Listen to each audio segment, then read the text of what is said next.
It was meant to be an easygoing evening, a simple family dinner with a small gathering. Just my parents, her mother, my younger sister, and the woman I once believed I'd spend forever with. The dining table sparkled with polished glassware, a roast sat steaming at the center, and candles flickered, struggling to create the illusion of warmth. I passed a drink to my father, trying to ignore the bitterness churning in my stomach. Then he walked in, with her. He was tall, self-satisfied, and clearly younger than me. The kind of guy who wore his ego like a luxury accessory, bold, flashy, and designed to be noticed. Without waiting for anyone to introduce him, he sauntered into the room like he owned it. "Evening," he said casually, flashing a cocky grin before settling next to her like he'd been doing it for years. My mother paused mid-sip, her wineglass frozen in the air. My dad shot me a puzzled glance. Her mother offered a polite smile, probably thinking he was a coworker or friend. But then my wife rose to her feet and detonated the moment. "I have an announcement," she said loud enough to hush the entire room. "This is Jason. He's moving in with us." The silence slammed into the room like a wrecking ball. Jason gave a ridiculous wave like he was a prize on some low-budget game show. And then came her smirk, cold, triumphant, and cruel. That image carved itself into my mind. I glanced around. My sister's jaw dropped. My father's expression turned to stone. And me? I smiled, because unlike them, I already knew. For weeks, I had been quietly gathering proof. Strange charges on the credit card. A perfume I never smelled on her. Weekend, work trips that always seemed to coincide with hotel bookings. And the final clue? A hotel key card I found under the passenger seat. Then came the evidence, photos, texts, and a voicemail where she whispered his name. But I didn't confront her. I waited. Because tonight wasn't about heartbreak, it was about consequences. And this awkward little dinner? Just the opening scene. Jason soaked up the tension like it was praise. Sarah latched onto his arm, beaming like she'd just scored a starring role in some twisted romantic comedy. She kept glancing my way, hoping I'd lose control, shout, argue, beg. Instead, I stood and raised my glass. To bold choices, I said coolly. And surprise guests. The room froze. No one knew if they should applaud or excuse themselves. I didn't care.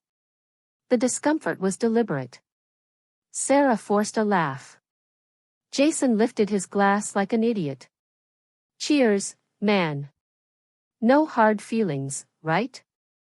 "None at all," I replied, smiling so tightly my jaw ached. He really thought I'd roll over and take this. I excused myself and walked into the kitchen. My father followed. "Son," he said quietly, "what the hell is going on?" "I know," I told him. "Give it a day. Just trust me." He studied me carefully, then gave a single nod. He saw what was in my eyes, cold, focused fire. While Jason scarfed down rosemary chicken and Sarah giggled like a schoolgirl, I'd already put everything into motion. 2 attorneys retained. 70 grand quietly moved to a separate account under my name. Hidden cameras installed, one of which caught them together in my garage. I had a copy of the house deed, the home I paid for long before we married. And the cherry on top? Jason's new job, the one Sarah proudly helped him land, was at a company where I quietly sat on the board. He had no idea he was already on thin ice. 2 mornings later, I walked into the kitchen to find Jason finishing the last of my orange juice. "Morning, champ," he said, wiping his mouth. "Hope you don't mind, I used some of your cologne. Big first day." I smiled calmly. "You start today, huh?" He nodded, still clueless. "Senior analyst at Madison and Knox. Sarah's amazing, she made it happen." "That role?" Completely fake. A hollow job I'd arranged just for him. A setup. By midday, I was seated in a conference room with Marissa, the real head of HR, and a close friend from college. She handed me a file full of his social media posts, Sarah's texts, and the garage footage. "He'll be gone by end of day," she said. "And I'll make sure it's loud." By 3 p.m., Jason was being escorted out with a cardboard box of sad belongings.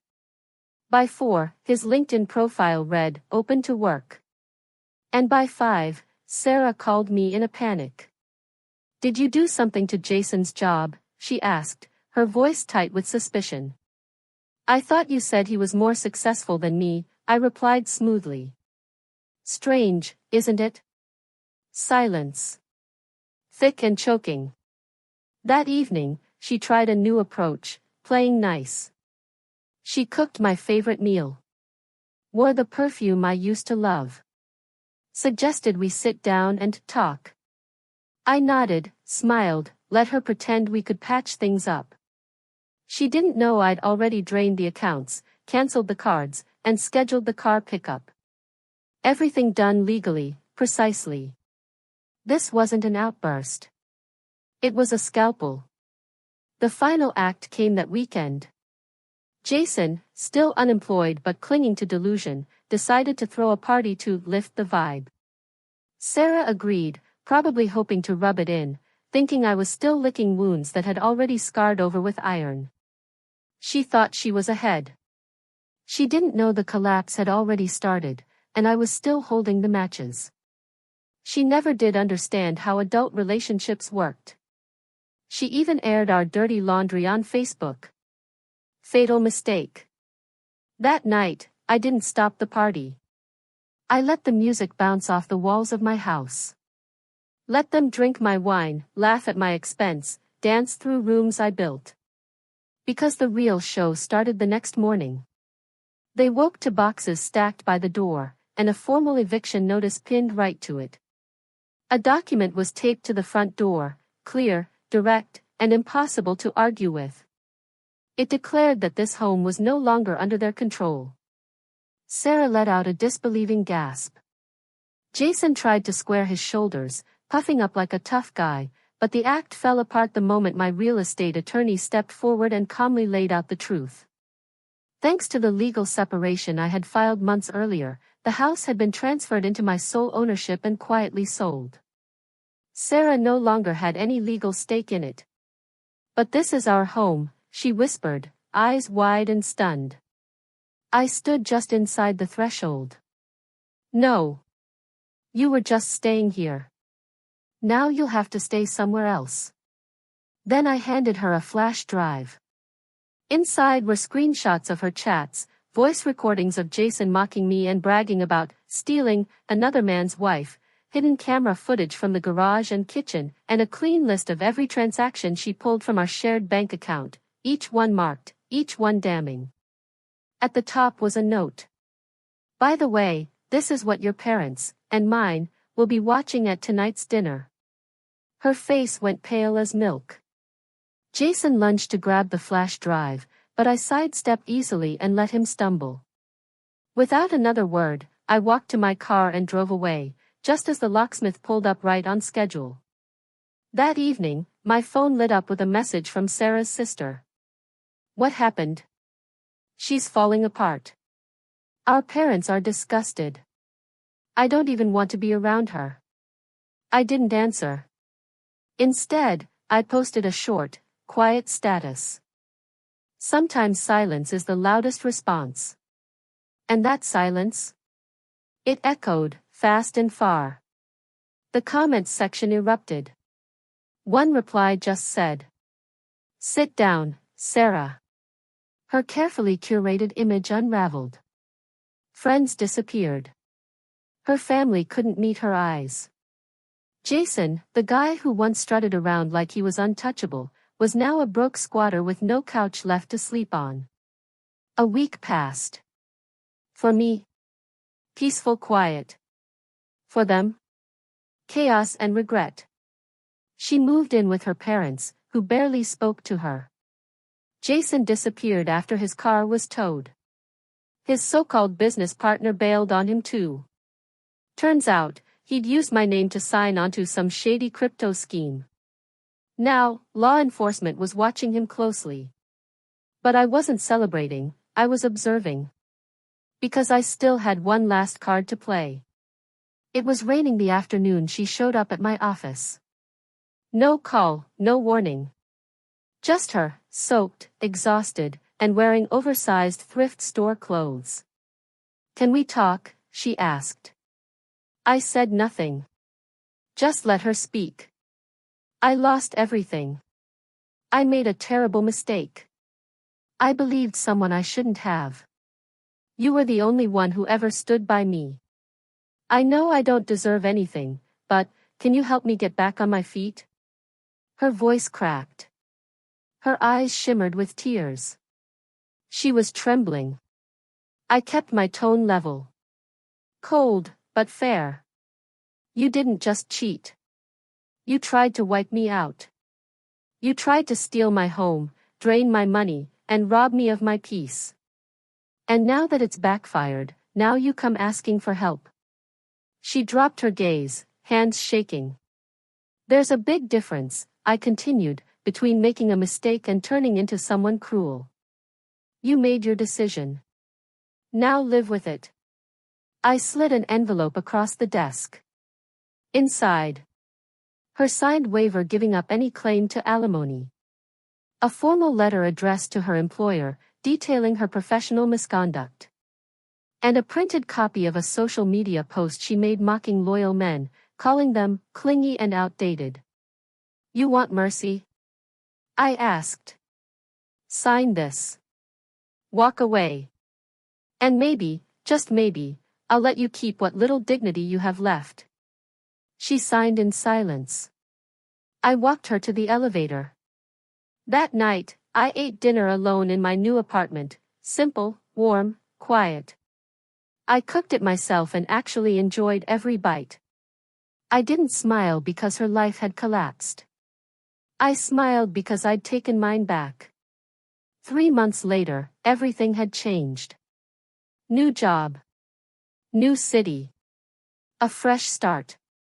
I was consulting for a nonprofit that supports people recovering from emotionally abusive or manipulative relationships. One sunny morning, while sipping coffee on my balcony, I got a plain envelope in the mail. No return address. But I recognized the handwriting immediately.